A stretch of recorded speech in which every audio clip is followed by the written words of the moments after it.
You ready for your training class? Ah, yeah, boss, but I think we are in the wrong place. Nope, this is the place. But this is a casino. That's right. All they're doing in here is playing poker and gambling. Texas Holdem to be precise. You're not saying that I'm here to learn how to play poker, are you?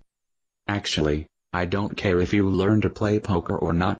Then, what am I doing here? You're learning the strategy of a successful demon. From playing poker? You're not here to play poker. You're here to learn the strategy of poker. I don't get the connection. What does poker have to do with being a successful demon? The strategy of a successful poker player is identical to the strategy of a successful demon. You've got to be kidding. Sit at table 3 for 2 hours, then meet me back here. Well, okay, but, say, what if I lose? Don't worry about the money. Your job is to learn the strategy of demons. Well, okay. I'll see you in 2 hours. Well, how did you do? How did I do? Look at this. I won. I won big. What did you learn? Well, the first thing I learned is how incredibly lucky I am. I had great cards.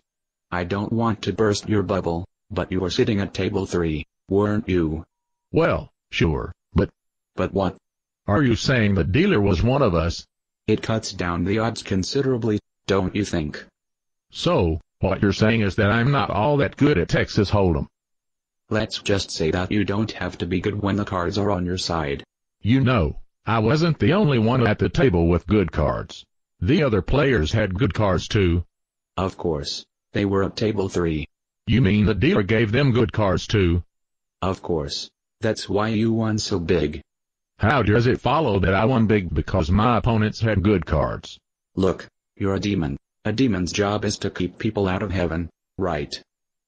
Right. And when all is said and done, everybody on earth wants to go to heaven, right? Right. Heaven in poker terms is like winning a big pot. Tell me, how did you win your biggest pots? By going all in.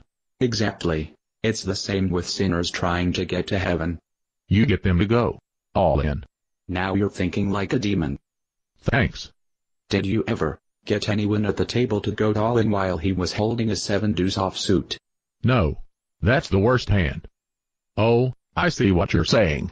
You're saying we have to give the sinners on earth good enough cards that they won't hesitate to go all in. They'll be ours forever. Well, I think I've got the strategy.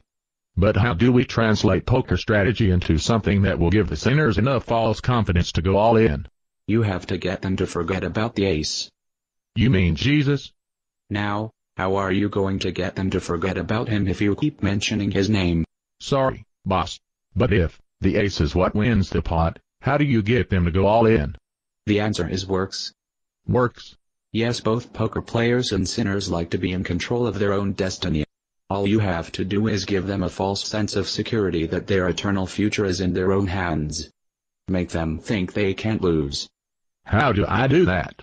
Keep them talking about how good they are compared to others, compared to the average person. You're a good person. You're one of the nicest people I know. How can God keep such a nice person out of heaven? All in. You've been baptized. You'll go to heaven for sure. All in. You've taken communion.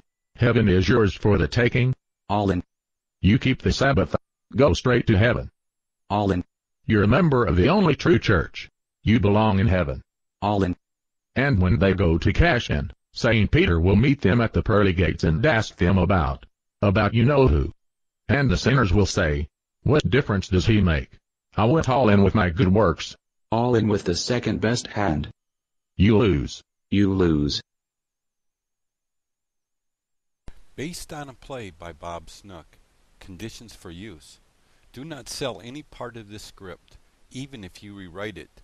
Pay no royalties, even if you make money from the performance. You may reproduce and distribute this freely, but all copies must contain this statement.